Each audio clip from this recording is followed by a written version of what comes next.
J'aimerais rappeler donc ce que j'ai vu avec l'Église hier soir pour ceux qui prennent le train en marche. Donc on a vu la destruction du temple, l'avènement du Seigneur, c'est-à-dire l'apparition de Jésus sur les nuées du ciel, le premier groupe de signes annonçant le commencement des douleurs, le deuxième groupe de signes annonçant l'intensité des douleurs et l'enlèvement de l'Église proprement dit. Ce soir, j'aimerais voir avec vous l'Église au ciel, ce qui va se passer là-haut dans le ciel. Nous avons parlé des choses qui vont arriver sur cette terre et on aura l'occasion d'aller un peu plus loin dans ce thème important qu'est la grande tribulation. On aura l'occasion d'avancer au fur et à mesure. Et pendant cette période où ici-bas, il y aura des difficultés sur la terre, j'aimerais dire ceci, c'est que dans le ciel, des choses vont se passer. Et souvent, on ne sait pas ce qui aura lieu dans le ciel. J'aimerais voir avec vous, à la lumière de la parole de Dieu, ce qui va se passer pendant cette période. On va voir ensemble la remise des récompenses, les noces de l'agneau et l'adoration céleste. J'aimerais reprendre avec vous le texte d'hier, à partir de Matthieu 24, cette question qui a été posée à Jésus. Et on avait parlé de cette question comme d'une question en trois. Matthieu 24, versets 1er à 3.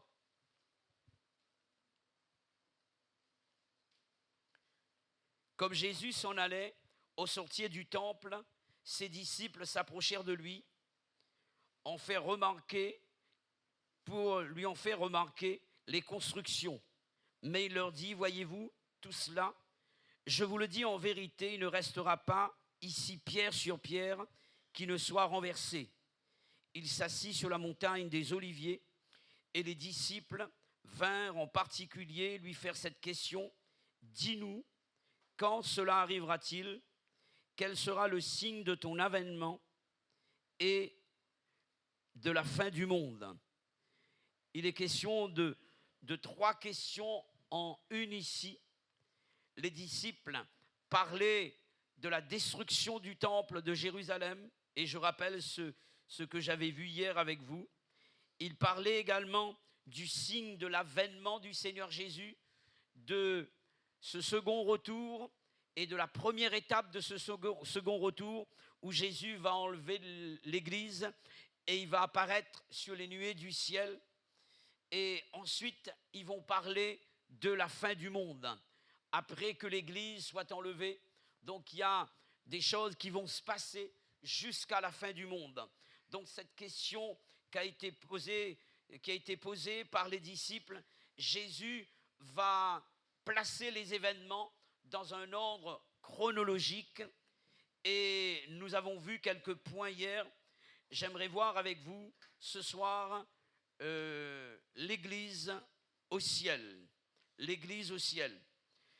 Je lirai et je reprendrai un même texte, un texte que nous avons déjà lu dans 1 Thessaloniciens au chapitre 4, verset 17. 1 Thessaloniciens, chapitre 4, verset 17.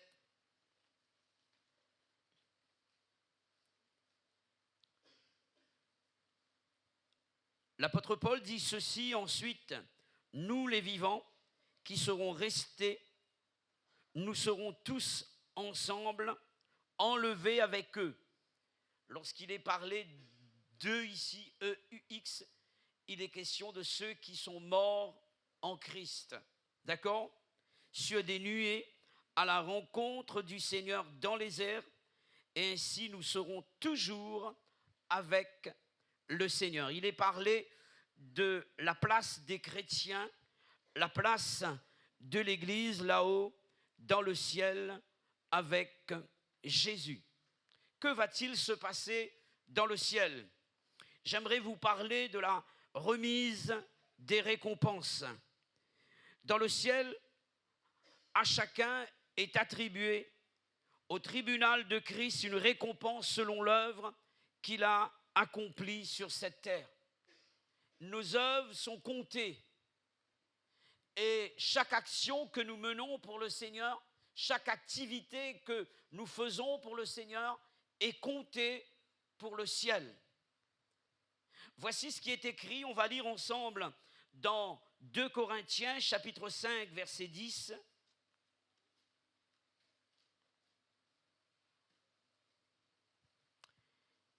Car il nous faut tous comparaître devant le tribunal de Christ. Il n'est pas question ici d'un tribunal pour nous juger ici. On va continuer la lecture. Cela concerne l'Église, afin que chacun reçoive. Il est question de ce que Dieu va nous donner, d'accord? Afin que chacun reçoive selon le bien ou le mal qu'il aura fait, étant dans son corps. On va apporter d'autres précisions supplémentaires pour savoir de quoi il s'agit lorsqu'il est parlé du bien ou du mal. 1 Corinthiens chapitre 3 versets 12 à 15. 1 Corinthiens chapitre 3 versets 12 à 15. Nous avons d'autres précisions. Or, si quelqu'un bâtit sur ce fondement avec de l'or, de l'argent, des pierres précieuses, du bois, du foin, du chaume, l'œuvre de chacun sera manifestée, car le jour le fera connaître, parce qu'elle se révélera dans le feu, et le feu éprouvera ce qu'est l'œuvre de chacun. Si l'œuvre bâtie par quelqu'un sur le fondement subsiste, il recevra une récompense. Si l'œuvre de quelqu'un est consumée, il perdra sa récompense. Pour lui, il sera sauvé, d'accord? Cette personne est sauvée, mais comme au travers du feu. Il n'est pas question de revenir sur le salut de la personne lorsque la personne, elle est sauvée, si elle a persévéré jusqu'à la fin, si elle a gardé la foi, cette personne est sauvée. Là, il est question du tribunal de Christ pour apporter les récompenses aux enfants de Dieu. Les récompenses de l'Église sont tout simplement des couronnes. Voici quelles sont ces couronnes. J'en ai relevé 5, on va les voir ensemble, si vous voulez bien. Premièrement, la couronne de victoire. 1 Corinthiens chapitre 9, versets 25 à 27. 1 Corinthiens chapitre 9, versets 25 à 27.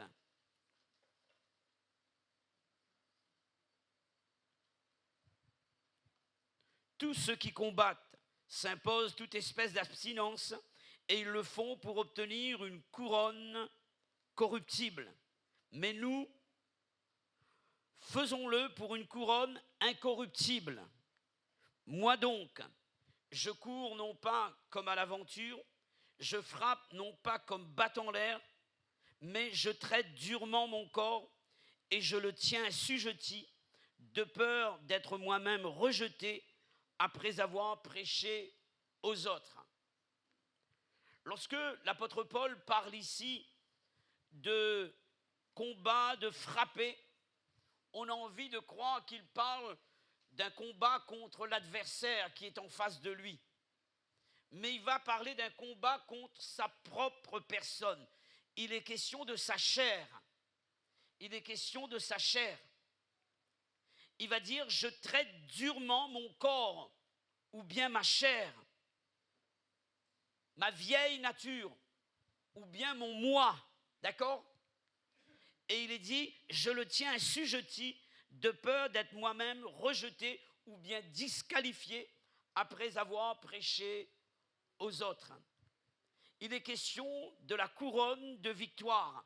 La couronne de la victoire sur le moi, sur le vieil homme, sur le vieux Clermont, sur la vieille femme peut-être, ou la vieille fille. Réservez cette couronne à ceux qui auront maîtrisé leur vieille nature. Il est question de cela ici. Et nous devons comprendre, mes frères et sœurs, que le vieil homme doit être sans cesse crucifié. Ce n'est pas une œuvre qui est accomplie lorsque nous recevons le Christ dans notre vie par rapport à cette œuvre salvatrice que nous recevons en Jésus à cause de la croix, mais la croix doit être appliquée à notre vie tous les jours. Je dois donc laisser ma chair être crucifiée, et c'est une œuvre de l'esprit à cause de la souffrance de ma vieille nature. Et j'aimerais vous parler d'une deuxième couronne que la Bible appelle la couronne de vie. On parle ici de récompense. On peut donc parler de la récompense comme étant la couronne, d'accord? La couronne de vie, Jacques chapitre 1er verset 12. Laissez votre Bible ouverte s'il vous plaît. Je préfère lire la Bible plutôt que de regarder. C'est vrai qu'on peut regarder sur l'écran, mais l'écran ne me donne pas exactement où se trouve le texte dans ma Bible, d'accord? Ça me permet de me situer par rapport à la Bible. Jacques, chapitre 1er, verset 12. Heureux l'homme qui supporte patiemment la tentation ou l'épreuve, car après avoir été éprouvé, il recevra la couronne de vie que le Seigneur a promise à ceux qui l'aiment. Amen. Une autre couronne est mentionnée ici. Ça fait partie des récompenses. La couronne de vie. Dans Apocalypse chapitre 2 verset 10, on va retrouver cette couronne. Apocalypse 2, 10.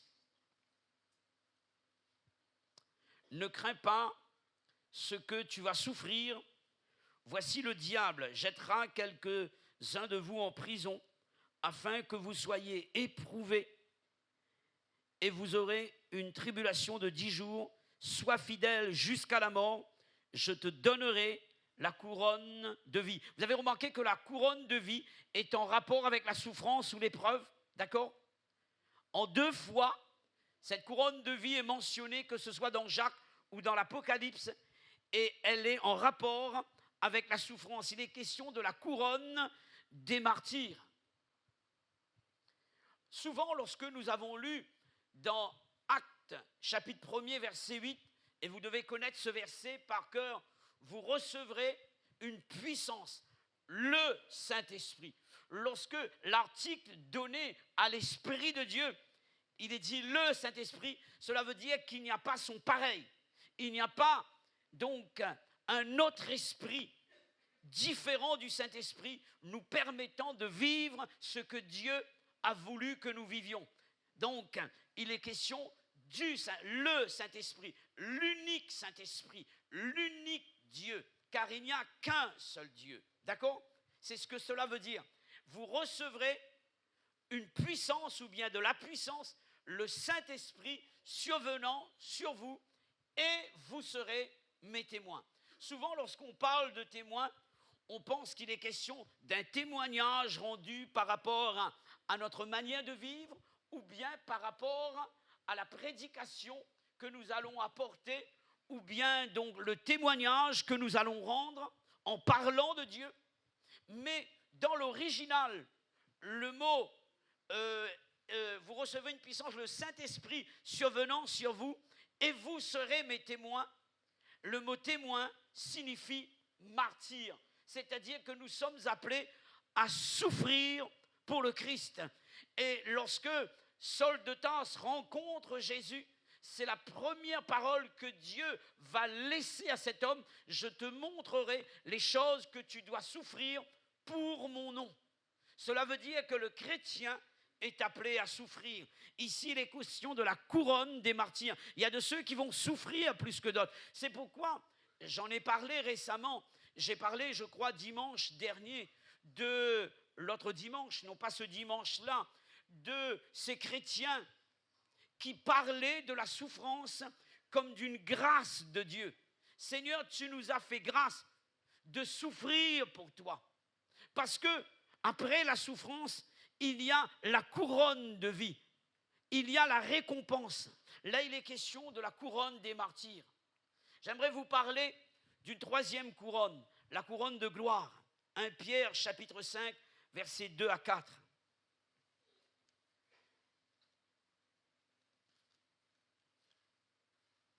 1 Pierre chapitre 5, versets 2 à 4. Paissez le troupeau de Dieu qui est sous votre garde. Là, la Bible s'adresse ici aux anciens ou bien au ministère, aux pasteurs. Cela me concerne. Cela concerne nos deux frères qui sont là. Paissez le troupeau de Dieu qui est sous votre garde. L'Église est sous la garde du pasteur. Nous sommes responsables de vos âmes devant Dieu. C'est une grande responsabilité. Alléluia. Et parfois on ne comprend pas les pasteurs. Pourquoi ils veulent autant de résultats? Pourquoi ils insistent sur certains faits, sur certaines choses? Parce que nous sommes gardiens de vos âmes. Et nous aimerions vous voir au ciel avec nous. Je continue. Il est dit, paissez le troupeau de Dieu qui est sous votre garde, non par contrainte, mais volontairement, selon Dieu, non pour un gain sordide, mais avec dévouement, non comme dominant sur ceux qui vous sont échus en partage, mais étant des modèles du troupeau. Il est question de leader ici. Le vrai leader, c'est celui qui est un modèle. Et Jésus a été un leader parce qu'il a été un modèle. Et je continue. Non comme dominant sur ceux qui vous sont échus en partage, mais en étant les modèles, encore une fois, du troupeau. Et lorsque le souverain pasteur, là il est question de Jésus, le souverain pasteur a confié au pasteur cette grande responsabilité en son nom de garder l'Église et de protéger l'Église, de prendre soin de l'Église. Et lorsque le souverain pasteur paraîtra, vous obtiendrez la couronne incorruptible de la gloire. Amen. J'aimerais obtenir cette couronne qui s'appelle la couronne de la gloire. Et pour ce faire, je dois être un modèle. Je dois être responsable de l'Église. Non pas se dire, tant pis. Non, je dois amener l'Église vers le ciel. Parce que je sais que je dois rendre compte à Dieu de cette responsabilité qui m'incombe. C'est la couronne réservée aux pasteurs fidèles à non pas leur job, non pas leur profession, mais à leur vocation. Alléluia, à leur vocation. On va parler de la quatrième couronne, ou bien la quatrième récompense. La couronne de justice, 2 Timothée chapitre 4, verset 8.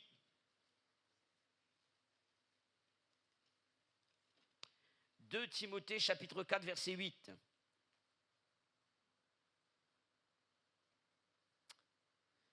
Désormais, la couronne de justice m'est réservée.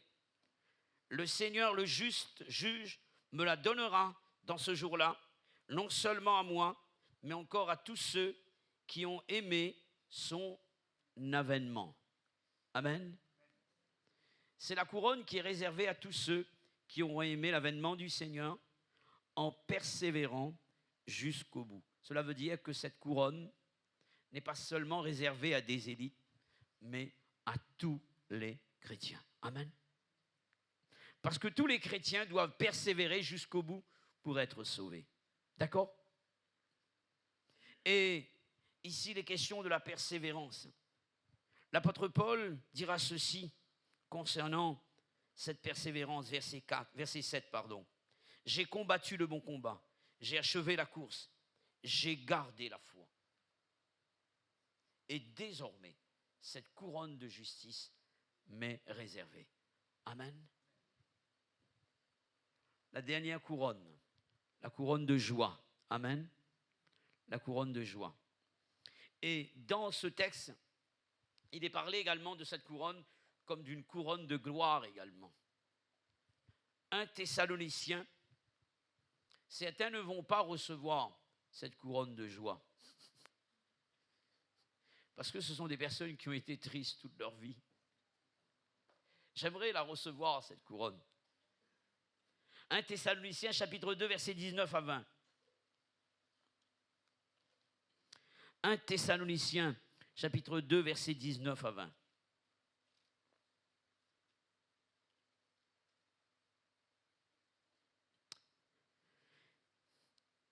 Qui est en effet notre espérance ou notre joie, ou notre couronne de gloire? N'est-ce pas vous aussi, devant notre Seigneur Jésus, lors de son avènement? Oui, vous êtes notre gloire et notre joie. Et ici, il est question de cette couronne de joie par rapport au travail que nous aurions fait en ce qui concerne le salut des âmes. Amen. C'est pourquoi il est dit qu'il y a dans le ciel plus de joie qu'un seul pécheur qui se repent que pour 99 justes qui n'ont pas besoin de repentance. Et il est dit également, ne vous réjouissez pas seulement de ce que les démons vous sont soumis en mon nom, dit Jésus, mais de ce que votre nom est inscrit dans le livre de vie. Amen. Les questions du salut de l'âme. Et quand je dis ceci, et quand nous parlons à l'église pour dire qu'il y a un service de baptême où les gens vont s'engager avec Jésus, quand nous insistons pour que les gens soient fidèles, c'est parce que nous croyons que être sauvé, c'est une joie. Je serais malade personnellement. Je ne pense pas avoir manqué un service de baptême depuis que je suis chrétien. Parce que je suis conscient qu'il y a eu un travail qui a été fait. Certains ont prié, certains ont jeûné, certains ont sué, certains ont pleuré sur les âmes. Et il y a le résultat là. Et je ne suis pas là. Et je dis aimer Dieu, je dis aimer les âmes.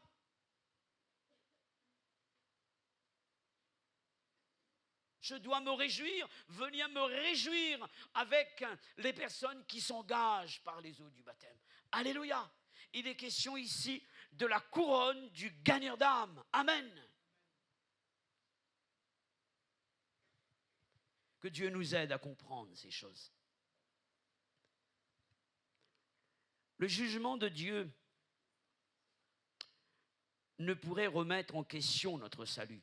Je parle du jugement par rapport à la distribution des récompenses. Notre salut, si nous avons persévéré jusqu'à la fin, nous le possédons. Mais nous pouvons manquer à certaines récompenses.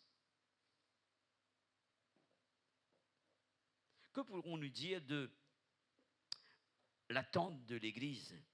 L'Église n'attend plus un signe, mais une personne. Amen.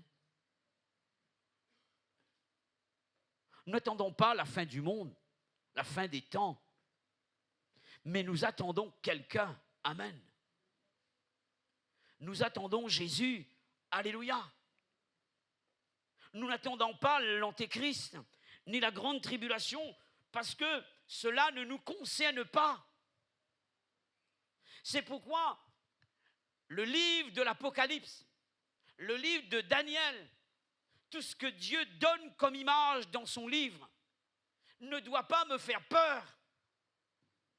Parfois, on parle de scènes apocalyptiques. Donc, je ne dois pas avoir peur et on parle de scènes de terreur. Moi, quand je lis l'Apocalypse, je vois quelqu'un qui vient pour me sauver. Alléluia. Et je dis, Maranatha, viens. Seigneur, viens, parce que la grande tribulation ne me concerne pas. Je serai enlevé, je serai dans le ciel. Alléluia. Je serai avec Jésus. Mes yeux verront mon Sauveur face à face. Alléluia. Et je le connaîtrai tel qu'il doit être connu et tel qu'il m'a connu. Dieu nous demande d'être vigilants, mes frères et sœurs. Et j'ai sans cesse rappelé cela hier. La vigilance, et je laisse des références bibliques par rapport à la prière. Luc 21, 34 à 36. La vigilance est associée à la prière. Hébreux 10, versets 36 à 39. La vigilance est associée à la foi. Alléluia. Et aussi, la vigilance est associée au travail. Il s'agit d'une attente active. Matthieu 24, 45 à 47 et Matthieu 25, 16 à 17, parabole des talents. Aussitôt, ils sont allés faire fructifier les talents. Amen. Nous avons parlé de la remise des récompenses. J'aimerais vous parler encore de ce qui se passera au ciel, les noces de l'agneau. Amen. Apocalypse 19, versets 1 à 10.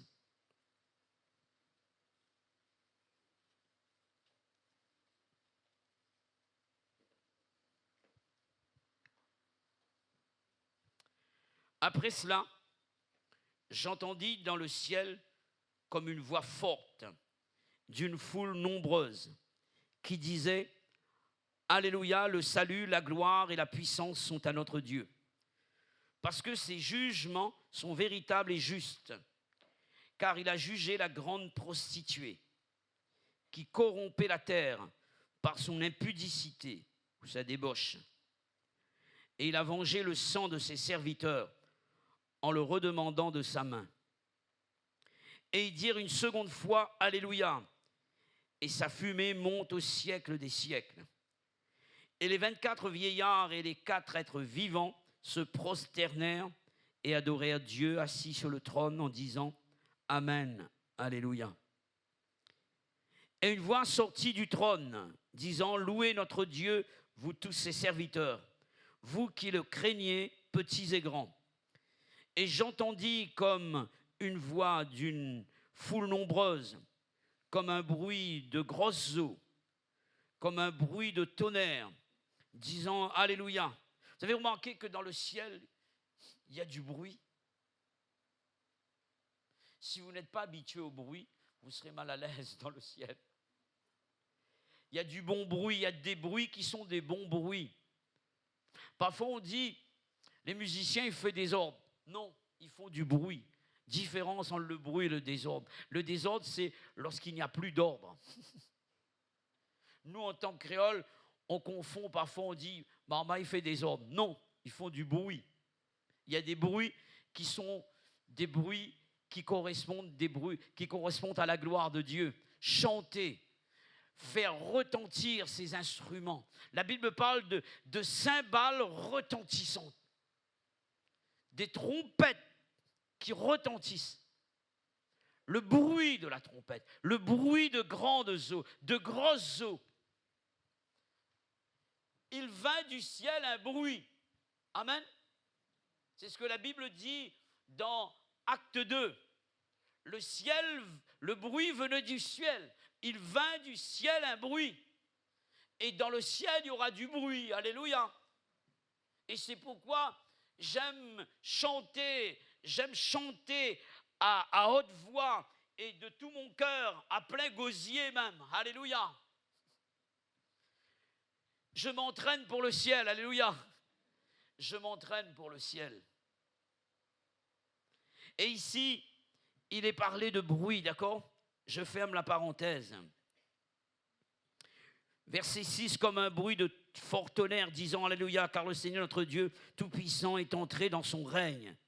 Réjouissons-nous et soyons dans l'allégresse. Donnons-lui gloire, car les noces de l'agneau sont venues et son épouse s'est préparée. Il est question de l'Église, alléluia. Et il lui a été donné de se revêtir de fin lin, éclatant, pur, car le fin lin, ce sont les œuvres des justes des saints. Et l'ange me dit, écris, heureux ceux qui sont appelés au festin des noces de l'agneau. Et il me dit, ces paroles sont les véritables paroles de Dieu. Et je tombais à ses pieds pour l'adorer, mais il me dit, garde-toi de le faire, je suis ton compagnon de service et celui de tes frères qui ont le témoignage de Jésus. Adore Dieu, car le témoignage de Jésus est l'esprit de la prophétie. Amen. L'Église est représentée ici par cette foule nombreuse qui chante Alléluia. Amen. Verset 1er. S'il y a un tableau sombre ici sur cette terre, et on en a parlé hier, le Saint-Esprit nous entraîne dans la gloire céleste et pour un temps de bonheur incomparable. Il s'agit des noces de l'agneau. Amen.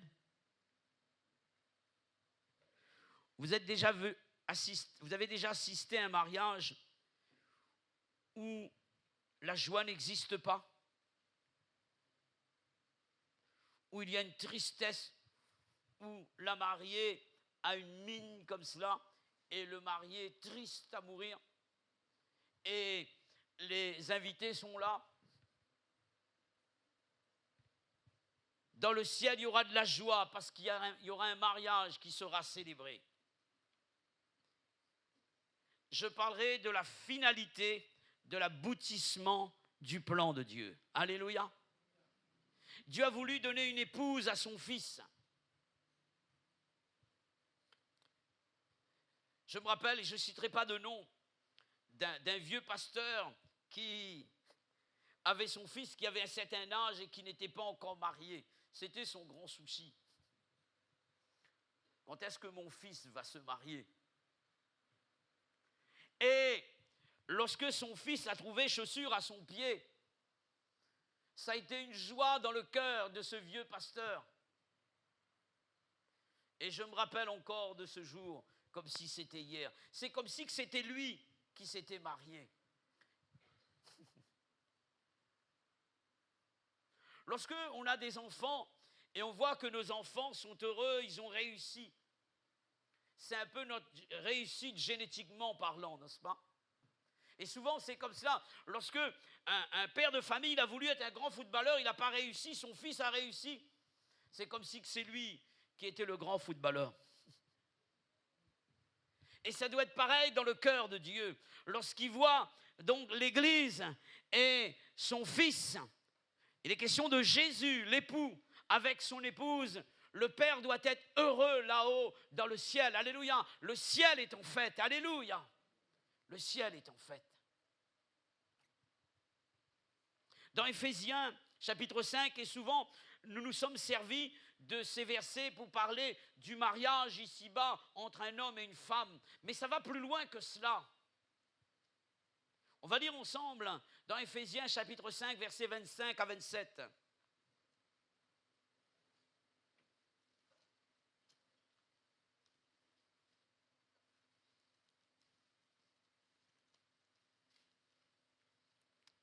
Éphésiens chapitre 5, versets 25 à 27.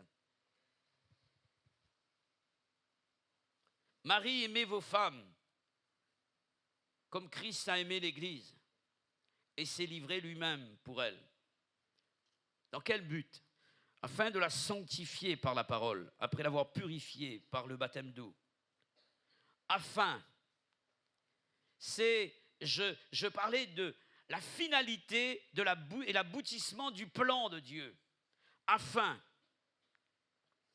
de faire paraître devant lui cette Église glorieuse, sans tache, ni ride, ni rien de semblable, mais sainte et irrépréhensible ou bien irréprochable. Amen. Pour la faire paraître devant Dieu. L'Église peut être comparée actuellement à la fiancée de Christ. Dans 2 Corinthiens chapitre 11, verset 2, voici ce que dira l'apôtre Paul. car je suis jaloux de vous d'une jalousie de Dieu, parce que je vous ai fiancé à un seul époux, pour vous présenter à Christ comme une vierge pure. Amen. Aux noces de l'agneau, l'Église sera appelée époux de Christ. Si elle l'est aujourd'hui, c'est par la foi. Nous sommes l'épouse de Christ par la foi. Mais logiquement, nous sommes fiancés à Christ, puisque un jour, nous allons entendre cette voix, le son de la trompette, qui nous dira « Voici l'époux ». Le mariage n'a pas encore eu lieu. Il a eu lieu par l'engagement du baptême ici-bas. Mais ce n'est que par la foi. Mais le mariage aura lieu là-haut, dans le ciel. Je parle d'une manière spirituelle, d'accord? Les fiançailles peuvent paraître très longues sur cette terre.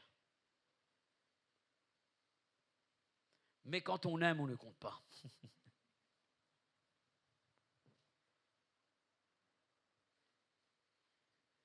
Nous devons rester fermes dans l'attente, car celui qui doit venir viendra et il ne tardera pas. Alléluia.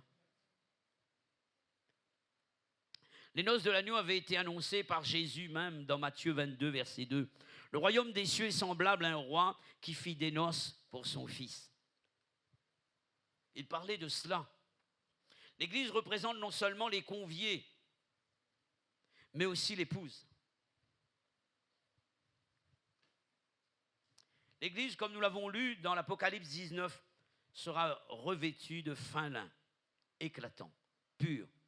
Car le fin lin, ce sont les œuvres justes des saints.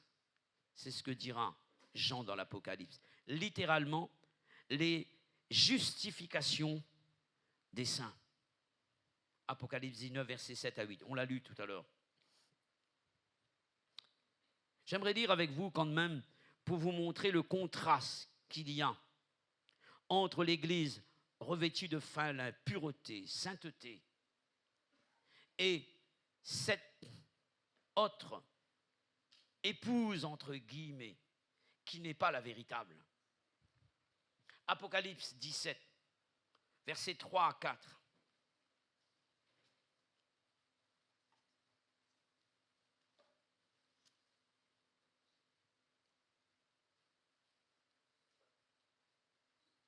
Il me transporta en esprit dans un désert, et je vis une femme assise sur une bête écarlate, pleine de noms de blasphème, avec 7 têtes et 10 cornes. Cette femme était vêtue de pourpre et d'écarlate, et parée d'or, de pierres précieuses et de perles. Elle tenait dans sa main une coupe d'or remplie d'abominations et des impuretés de sa prostitution.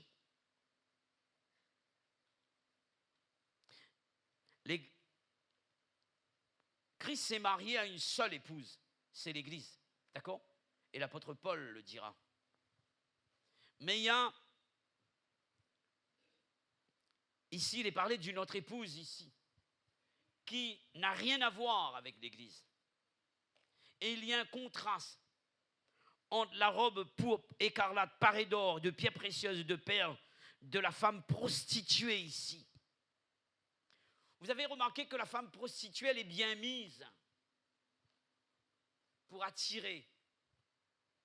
C'est une sorte de déguisement, d'apparence.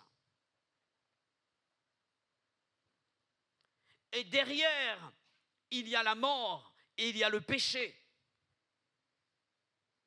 Ici, il est question de l'époux de l'Antéchrist. Et il y a une différence entre la robe blanche et de fin lin,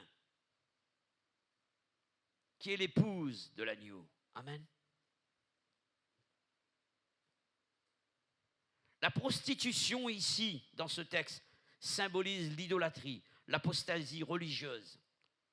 Tous ces faux semblants, des religions qui ressemblent au christianisme et qui n'ont rien à voir.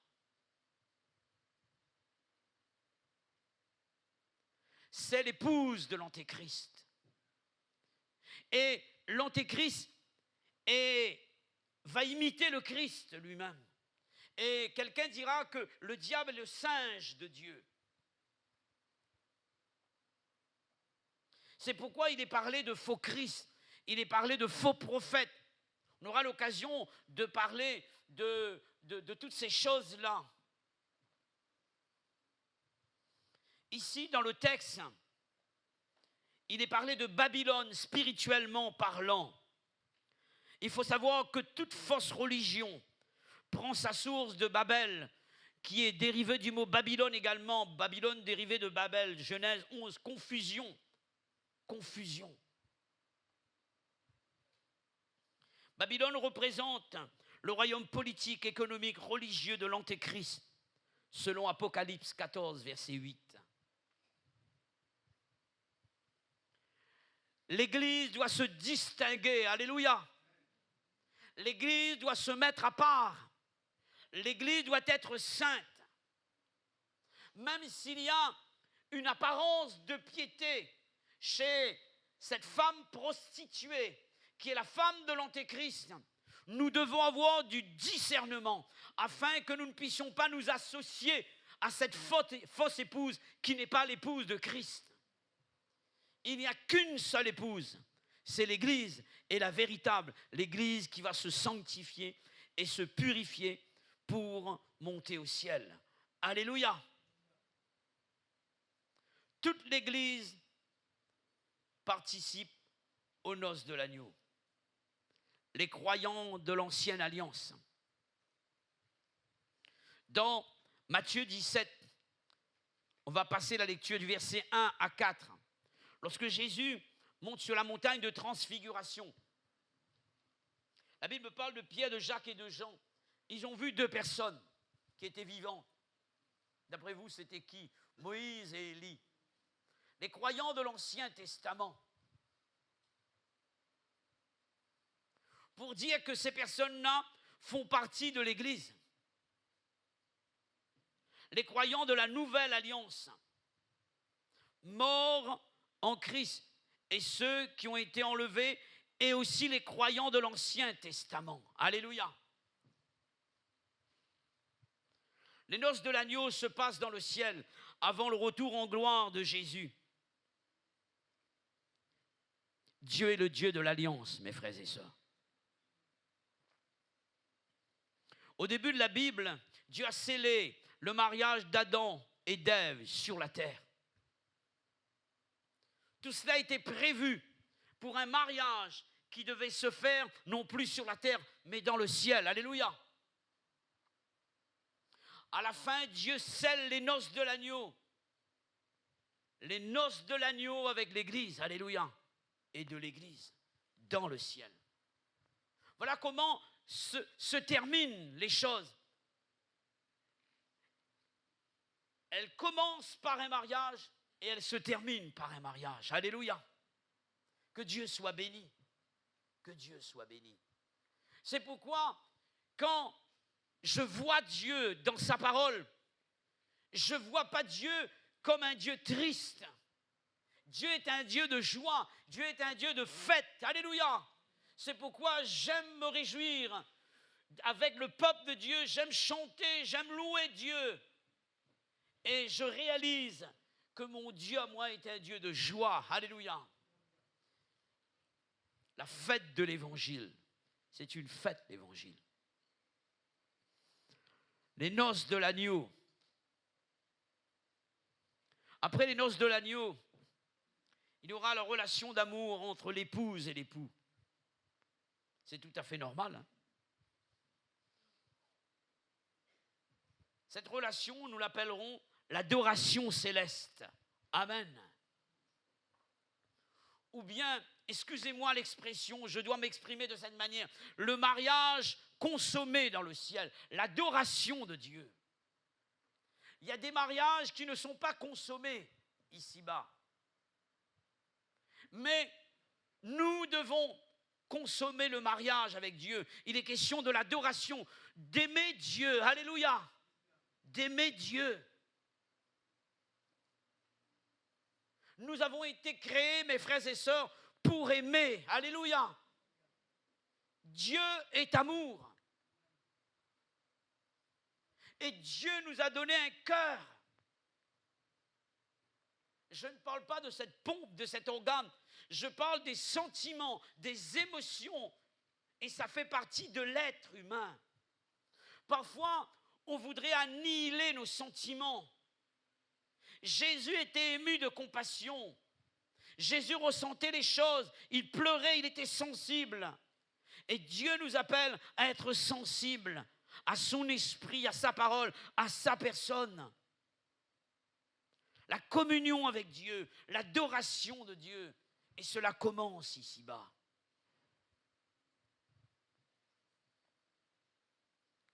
On va voir celui qui est l'objet de cette adoration dans le ciel. Parfois, il y a de ceux qui mettent l'accent sur l'adoration. On va voir un culte d'adoration. Non, je vais adorer Jésus. Alléluia, c'est différent. Il y aura une soirée de louange. Louange pour qui? Non, je veux avoir une communion avec Dieu. J'irai même plus loin. Même s'il n'y a pas de musique, il n'y a pas de micro, il n'y a pas d'ampli. Est-ce que la louange ou l'adoration de Dieu existe toujours? Parfois, il y a de ceux qui n'ont pas compris les choses. Quand il n'y a plus de musique, pour eux, il n'y a plus d'adoration. Ah, c'était moche dimanche, les musiciens n'étaient pas là. C'était moche dimanche, il n'y avait pas de cœur. Mais comment vous faites lorsque vous êtes tout seul? Vous n'adorez plus Dieu? Il y a un problème là. Il est question de l'objet de l'adoration. Et un jour, il y a eu une discussion entre Jésus et la femme samaritaine. Et là-bas, la femme samaritaine dira, mais nos pères nous ont dit que c'est sur cette montagne à Jérusalem, non, c'est sur le mont Garizim qu'il faut adorer Dieu, nos ancêtres, les Samaritains.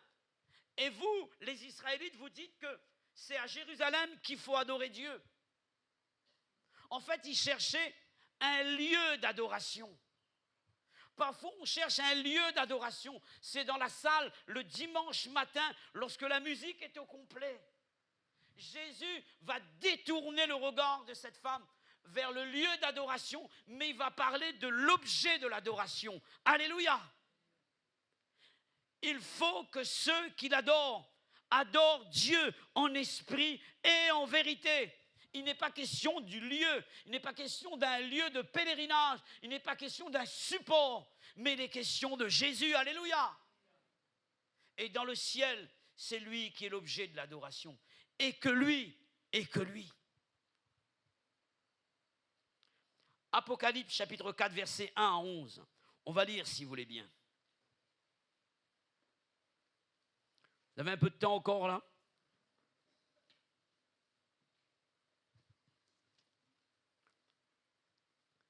Après cela, je regardai et voici, une porte était ouverte dans le ciel.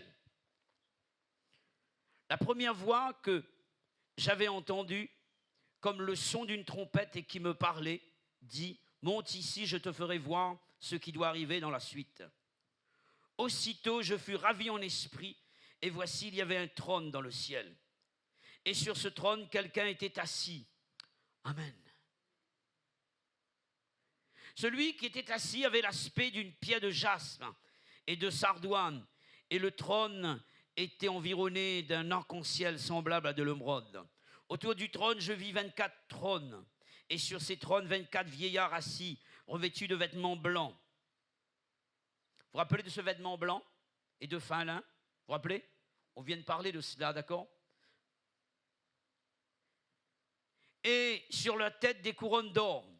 Du trône sortent des éclairs, des voix et des tonnerres. Devant le trône brûlent 7 lampes ardentes qui sont les 7 esprits de Dieu. Il y a encore devant le trône comme une mer de verre semblable à du cristal. Au milieu du trône et autour du trône, il y a 4 êtres vivants remplis de Dieu, devant et derrière. Le premier être vivant est semblable à un lion, le second être vivant est semblable à un veau, le troisième être vivant à la face d'un homme, et le quatrième être vivant est semblable à un aigle qui vole. Les 4 êtres vivants ont chacun 6 ailes, et ils sont remplis de Dieu tout autour et au-dedans.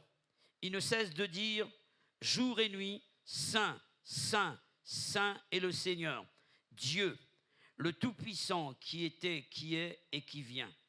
Quand les êtres vivants rendent gloire et honneur et action de grâce à celui qui est assis sur le trône, à celui qui vit au siècle des siècles, les 24 vieillards se prosternent devant celui qui est assis sur le trône et ils adorent celui qui vit au siècle des siècles.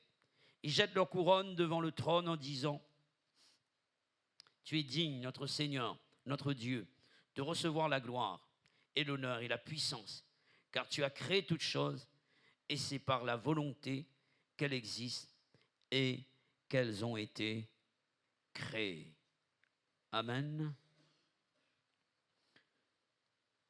Dans le premier verset, l'apôtre Jean nous parle d'une porte qui fut ouverte dans le ciel, n'est-ce pas?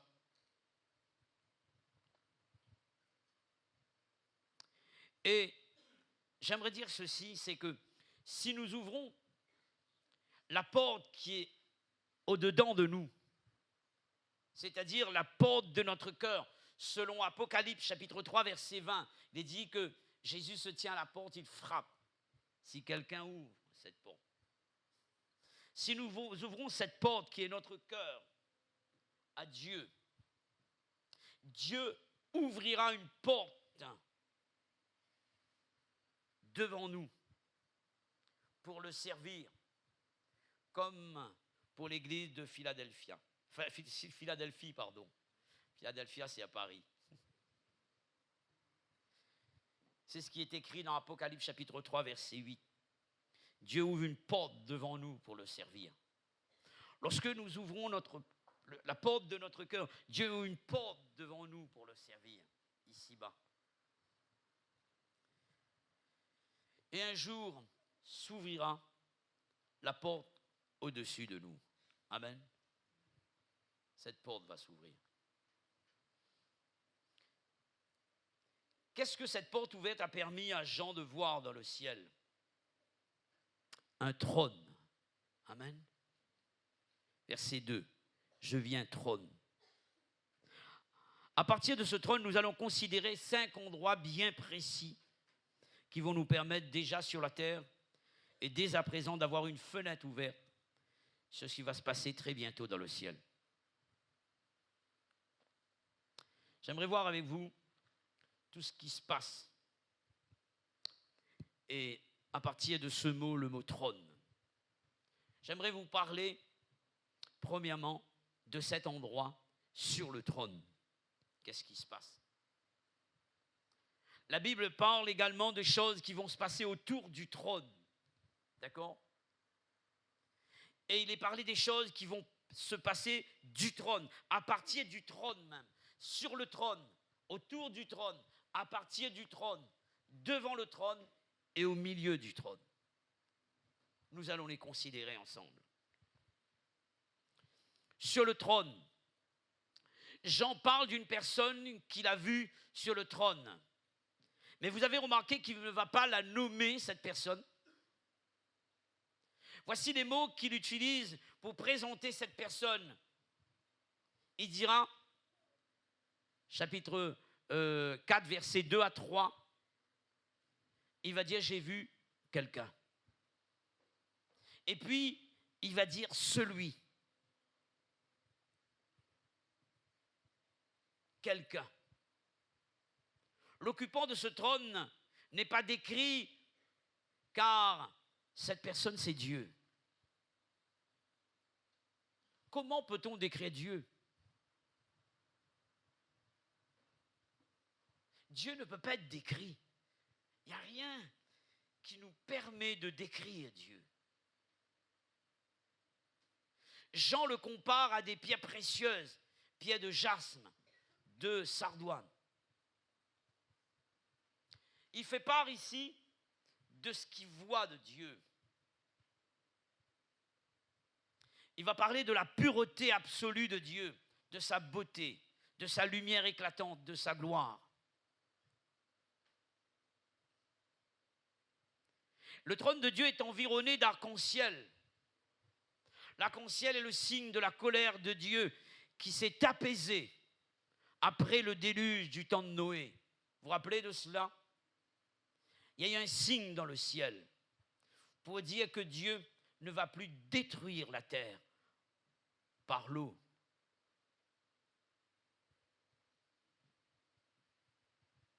Ce trône, pour les racheter, n'est pas le trône du jugement, ni de la condamnation, mais le trône de la grâce. Alléluia. Le trône de la grâce. C'est la raison pour laquelle, mes frères et sœurs, l'épouse doit être dans l'adoration de l'époux. Amen. Parce que c'est à cause de Jésus que la grâce nous a été accordée.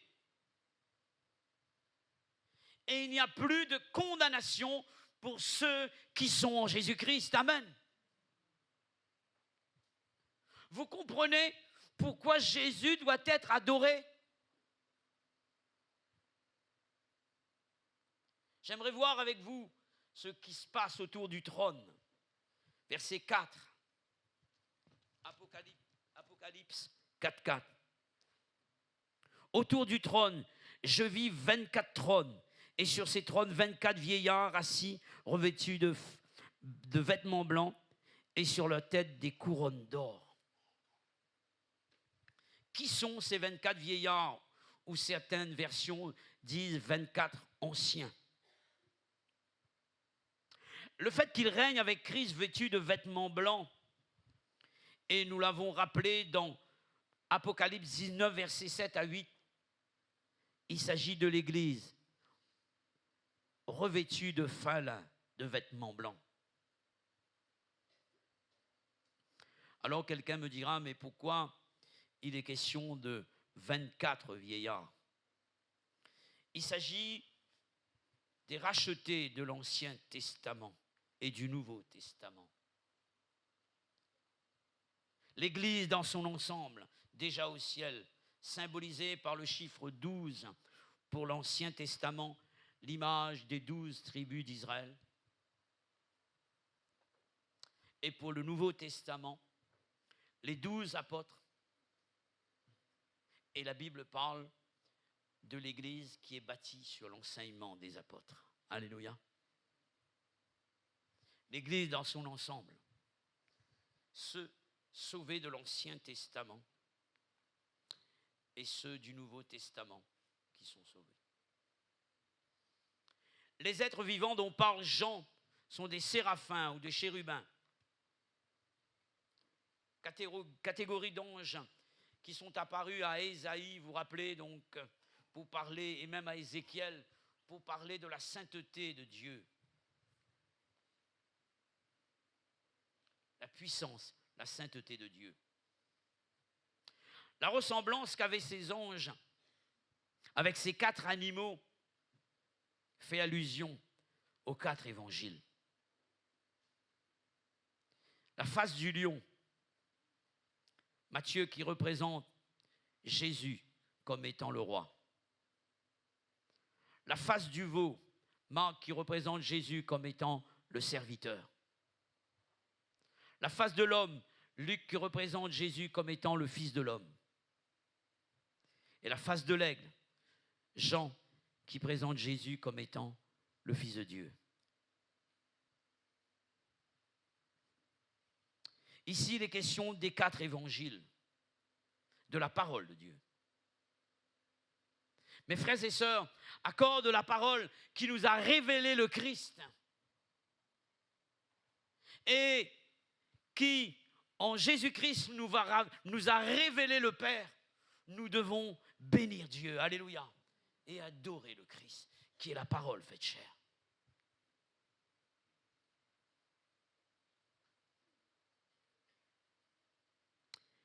J'aimerais vous parler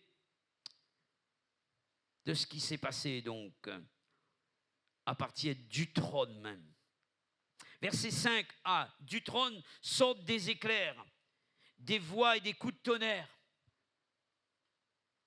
Cette voix, c'est la voix majestueuse de Dieu qui se fit entendre. Vous vous rappelez dans Exode sur la montagne, il y avait un bruit là sur la montagne. Et à un moment donné, le peuple d'Israël va dire, Moïse, vaut mieux que tu nous parles toi-même. Dans l'Apocalypse, on a parlé de bruit de grandes eaux. Dans le psaume 29, j'aimerais lire avec vous ce psaume. C'est important que je le lise. Le psaume 29.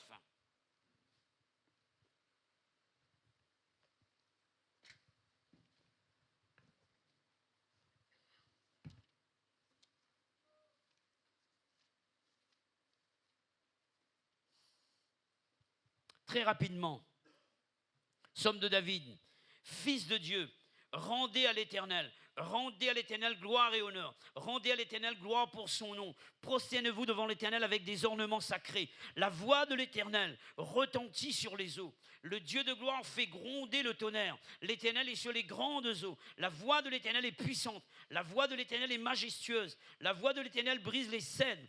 L'Éternel brise les cèdres du Liban. Il les fait bondir comme des veaux, et le Liban et le Sirion comme de jeunes buffles. La voix de l'Éternel fait jaillir des flammes de feu. La voix de l'Éternel fait trembler le désert. L'Éternel fait trembler le désert de Kadès. La voix de l'Éternel fait enfanter les biches. Elle dépouille les forêts. Dans son palais, tous s'écrient gloire. L'Éternel est sur son trône. Lors du déluge, était sur son trône. L'Éternel sur son trône règne éternellement. L'Éternel donne la force à son peuple. L'Éternel bénit son peuple et le rend heureux. Alléluia. Il est dit que nous devons rendre gloire à l'Éternel à cause de sa voix. La voix de l'Éternel. Et j'ai remarqué que dans ce psaume, à un moment donné, il est dit la voix de l'Éternel et la voix de l'Éternel est remplacée par Dieu lui-même. Je donne un exemple. Verset 3, la voix de l'Éternel retentit sur les eaux. Le Dieu de gloire fait gronder le tonnerre, l'Éternel sur les grandes eaux. Et un autre exemple. Verset 8, la voix de l'Éternel fait trembler le désert, l'Éternel fait trembler le Kadès. La voix de l'Éternel, c'est sa parole. Et la voix de l'Éternel, c'est l'Éternel lui-même. Alléluia.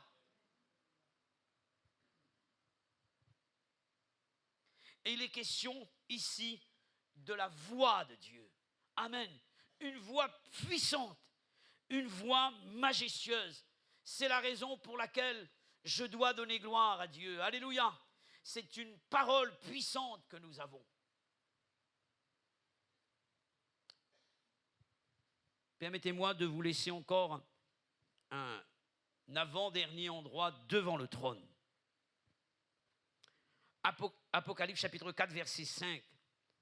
Deuxième partie du verset 5 jusqu'à la première partie du verset 6.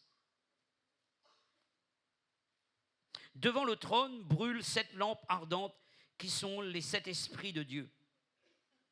Il y a encore devant le trône comme une mer de verre semblable à du cristal.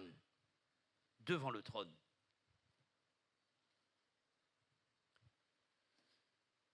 Comme dans le tabernacle, dans Exode 25, il y avait 7 lampes ardentes qui brûlaient à cause de cet esprit de Dieu qui était devant le trône. C'est exactement la même chose ici. Il y avait, comme dans le tabernacle, une immense cuve,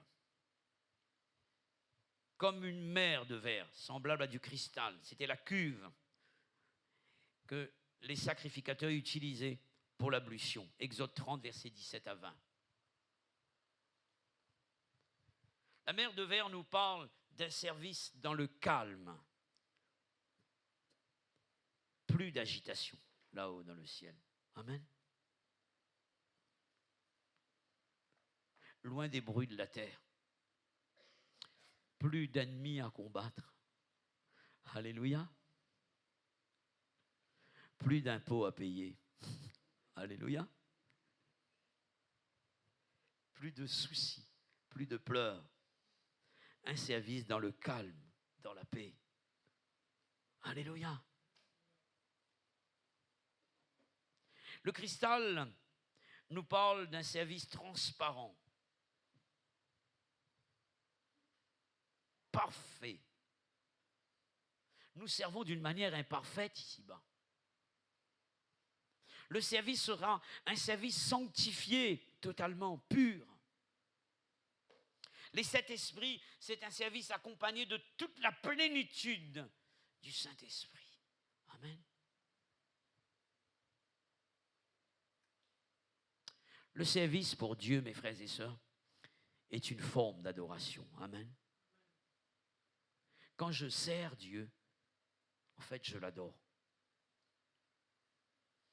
Je l'adore.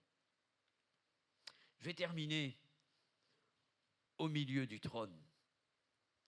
Apocalypse 5, on ne l'a pas lu cette partie, versets 6 à 7. Je regarde mon heure ici. Apocalypse, chapitre 5, versets 6 à 7. Et je vis au milieu du trône et des 4 êtres vivants, au milieu des vieillards, un agneau qui était là comme immolé. Amen. Il avait 7 cornes et 7 yeux. 7 yeux, les yeux, d'accord? Qui sont les 7 esprits de Dieu envoyés par toute la terre. Il vint et prit le livre de la main droite de celui qui était assis sur le trône. Amen. Dieu était sur le trône et là, la Bible dit au milieu du trône, il y avait l'agneau, Jésus. Ça me fait penser à cette vision qu'Ézéchiel a eue. La petite roue dans la grande roue. C'est Jésus. Amen. C'est Jésus. Ici, il est question d'un agneau immolé. Le sacrifice de Jésus nous est à nouveau rappelé. La corne est le symbole de la puissance. Cette corne nous parle de la toute-puissance de Dieu. Lorsque l'on oignait quelqu'un, c'était à partir d'une corne que l'onction était sur la personne. Vous avez remarqué que l'objet de notre adoration est au milieu du trône. Amen.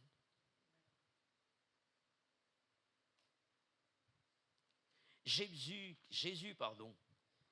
qui est l'objet de notre adoration, doit être au centre de tout ce que nous faisons, mes frères et sœurs. S'il n'y a plus Jésus, il n'y a plus rien. Il n'y a plus rien. J'ai remarqué que parfois, on veut mettre en valeur ses diplômes, ses capacités. J'ai fait 7 ans de théologie, donc je suis capable. Si Jésus n'est pas avec toi, tu es capable de quoi?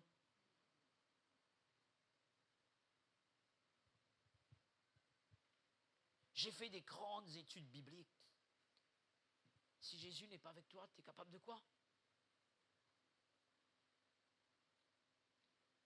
S'il n'y a plus Jésus dans l'Église, s'il n'y a plus Jésus dans nos cœurs, nous sommes comme le reste des hommes, mes frères et sœurs. Nous n'avons rien. Nous sommes perdus pour l'éternité. Le rejeton de David, Apocalypse 5, 5, c'est lui. Celui qui a été immolé, celui qui a vaincu, celui qui nous a rachetés par son sang, c'est Jésus. Amen. Voulons-nous nous recueillir un moment et donner gloire à ce Jésus?